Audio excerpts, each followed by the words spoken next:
बिस्मिल्लाहिर्रहमानिर्रहीम। अस्सलाम वालेकुम। जैकब न्यूज़ सां मां आहियां आबिद अली मंगरियो। पेश आहिनि हिन वक्त जो हेडलाइन। गढ़ी असन जे धुआ मोहल्ला में अणसुञातल जवाबदार नौजवान मुबारक धुओ खे छुरी सां ज़िबह करे क़त्ल करे छॾियो। इत्तला ते हद जी पुलिस लाश तहवील में वठी पोस्टमार्टम लाइ अस्पताल मुंतकिल करे छॾियो। पुलिस मूजिब नौजवान खे तेज़ धार औज़ार सां कुठो वियो आहे। शुरुआती जांच में क़त्ल जो कारण मालूम न थी सघियो आहे। मक़तूल जे वारिसनि मूजिब त असांजी कंहिं सां का बि दुश्मनी न आहे। मुबारकपुर भरिसां ॻोठ मियां फराज़ में मुहर्रम बंगलानी जो 6 वरनि जो मासूम पुटु एहसान बंगलानी रांदि कंदे घर भरिसां वांदड़ वाह में किरी ॿुॾी फौत थी वियो, जंहिंजो लाश भरवारे ॻोठ असगर फार्म वटां हथु आयो। नीगर जो लाश घर पहुचण ते अमड़ बेहोश। कंदकोट में 2 मुख़्तलिफ़ रोड हादसनि में औरत फौत, 2 ॼणा ज़ख़्मी। कंदकोट में पुरानी सब्जी मंडी वटि तेज़ रफ़्तार मोटरसाइकिल जो रोड क्रॉस कंदड़ औरत खे टक्कर, नतीजे में औरत मुस्मात निहाला ख़ातून थॾे ते ई फौत थी वई। पुलिस मोटरसाइकिल सवार खे गिरफ़्तार करे औरत जो लाश सिविल अस्पताल मुंतकिल करे छॾियो, जॾहिं त ॿियो वाक़ियो बी सेक्शन थाणे जी हद इंडस हाईवे कमरानी लाड़े वटि पेश आयो, जिते तेज़ रफ़्तार मज़दा जो चिंची खे टक्कर लॻण जे नतीजे में 2 औरतनि ऐं ॿारनि समेत 4 ॼणा ज़ख़्मी। ज़ख़्मियुनि में लालू चाचड़, मुस्मात नसीमा ख़ातून ऐं ॿिया शामिल। गुड्डू भरिसां सिंधु दरिया मां औरत जो लाश हथ, लाश जी सुञाणप सोन मयाणी वासण मुस्मात लाल ख़ातून मज़ारी तौर थी। पुलिस औरत जो लाश सिविल अस्पताल कश्मोर मुंतकिल कयो। ॿुधायो पियो वञे त औरत खे कारें इल्ज़ाम हेठि क़त्ल करे दरिया में लोढ़ियो वियो आहे, जॾहिं त पुलिस इन सिलसिले में जांच करे रही आहे। फुल में बागड़ लाड़े भरिसां कुझु महीना अॻु क़त्ल थी वियल नौजवान एजाज सूमरो जे क़ातिलनि जी गिरफ़्तारी लाइ मक़तूल जे वारिसनि ऐं जस्कम पारां कामरेड लियाकत सरकी, मनसब सूमरो, हिदायतुल्ला सूमरो, मोहम्मद शरीफ सूमरो ऐं ॿियनि जी अॻवानी में एहतजाजी मुज़ाहिरो कयो वियो। मुज़ाहिरीन घुर कंदे चयो त एजाज सूमरो जे क़ातिलनि खे गिरफ़्तार करे कैफ़र किरदार ताईं पहुचायो वञे। क़ातिल धुर पारां मुसलसल धमकियूं मिलण सबबि खून रेज़ी थियण जो ख़दशो आहे। बचल शाह मयाणी में ओधर जा पैसा घुरण ते जवाबदार नौजवान हिदायतुल्ला चौहान मथां तेज़ाब उछलाए फरार। नौजवान सख़्त ज़ख़्मी, सिविल अस्पताल सखर मुंतकिल। ज़ख़्मी मूजिब जवाबदार समीउल्ला ऐं संदसि साथी ओधर वारा पैसा घुरण तां तेज़ाब हारे साड़े मारण जी कोशिश कई आहे। बहादुरपुर वेझो 2 धारदार रोड हादसनि में 4 ॼणा सख़्त ज़ख़्मी थी पिया। पहिरियों हादसो दिलमुराद वटि कार ऐं मोटरसाइकिल में टक्कर जे नतीजे में पेश आयो, जंहिंमें सिकंदर बिरोही, सोना गोरशानी ऐं उमर बिरोही ज़ख़्मी थी पिया, जॾहिं त ॿियो हादसो ठुल खां जैकबाबाद ईंदड़नि सां भुट्टा गढ़ी चौक वटि पेश आयो, जिते कार ऐं मोटरसाइकिल में टक्कर थी पियो। नतीजे में बहादुरपुर वासी वाहिद बख्श टांवरी जी टंग भॼी पई। ठुल थाणे जे वॾे मुंशी माशूक जखराणी ऐं नंढे मुंशी निसार कंडराणी जी बदली ख़िलाफ़ शहरनि ऐं जस्कम पारां कामरेड लियाकत सरकी, अब्बास बुर्डो, नवाब बंगलानी, अख्तर जाफ़री ऐं ॿियनि जी अॻवानी में एहतजाजी मुज़ाहिरो कयो वियो। शहरियुनि जो चवणु हो त माशूक जखराणी ऐं निसार कंडराणी इंसान दोस्त ऐं ईमानदार पुलिस ऑफिसर्स आहिनि, जिन खे फौरी तौर बहाल करे ठुल थाणे ते मुक़ररु कयो वञे।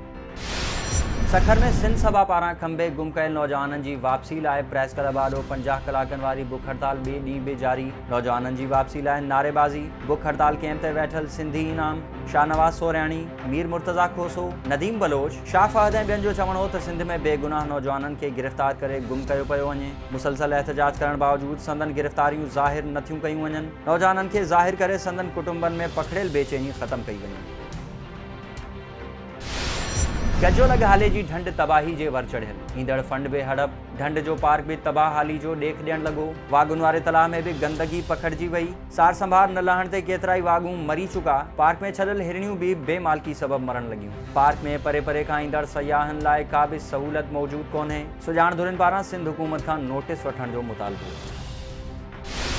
नवाबशाह में ख़ानगी मेडिकल सेंटर जे डॉक्टर छिन जे ऑपरेशन दौरान मासूम नीगर जो नाज़ुक उज़वो कटे छॾियो। ॻोठ अहमदाबाद जी रहवासण मासूम नीगर जी अमड़ मीरज़ादी ख़ासि ख़ैली, ॾाॾी हुमेरा, नानी बच्चा ऐं ॿियनि नवाबशाह प्रेस क्लब में प्रेस कॉन्फ्रेंस कंदे चयो आहे त असांजे मासूम नीगर 7 वरनि जे अमानुल्ला ख़ासि ख़ैली खे पेट में सूरु पियो हो, जंहिंखे डॉक्टर नईम भट्टी ॾांहुं आंदोसीं, जंहिं छिन जो ऑपरेशन करण दौरान चयो त ॿार जी सुन्नत बि करियूं था, जंहिंखां असां खेसि रोकियोसीं, पर हुन सुन्नत कई, जंहिं दौरान हुन असांजे मासूम ॿार जो नाज़ुक उज़वो वॾे नीगर जी ज़िंदगी तबाह करे छॾी आहे।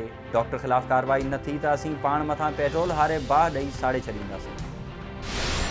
पंगरियो जे सेहत मर्कज़ में दवाउनि जी खोट ऐं डॉक्टर जी गैर हाज़िरी समेत अणपूरी सहूलियतुनि ख़िलाफ़ अवामी इत्तेहाद पारां वफ़ा एजाज़ मेमन, महबूब जोनेजो, अरशद अली चांडियो ऐं ॿियनि जी अॻवानी में प्रेस क्लब आॾो धरणो। संदन चवणु हो त पंगरियो सेहत मर्कज़ में दवाउनि जी सख़्त खोट आहे। डॉक्टर ड्यूटी न पिया कनि, राति जे वक़्तु का बि सहूलियत मौजूदु न आहे। सेहत जूं अणपूरियूं सहूलियतूं मुहैया कयूं वञनि। काज़ी अहमद में जस्कम पारां सिंध जे बेटन ते वफ़ाक़ जे इम्कानी कब्ज़े ख़िलाफ़ फ़क़ीर साजन कुंभर, पीर नईम, असलम सिंधी, एजाज सिंधी ऐं ॿियनि जी अॻवानी में एहतजाज कयो वियो। अॻवाननि जो चवणु हो त सिंध जे बेटन ते वफ़ाक़ जो कब्ज़ो न थियण ॾींदासीं ऐं असां वफ़ाक़ जे अहिड़े अमल जी सख़्त लफ़्ज़नि में मज़म्मत करियूं था। बिगड़ी पुलिस की कार्रवाई, वडी मिक़दार में विलायती शराब हथ, एक जवाबदार गिरफ्तार। SHO असलम जमाली जो चवणु हो त गश्त दौरान एक शकी कार के रोके तलाशी वरती त कार सवार मीरपुर ख़ास जे वासी मोहम्मद सलाहुद्दीन शेख वटां शराब जूं 60 बोतलूं बरामद थियूं, जंहिं बाद खेसि गिरफ्तार करे केस दाख़िल करे छॾियो आहे।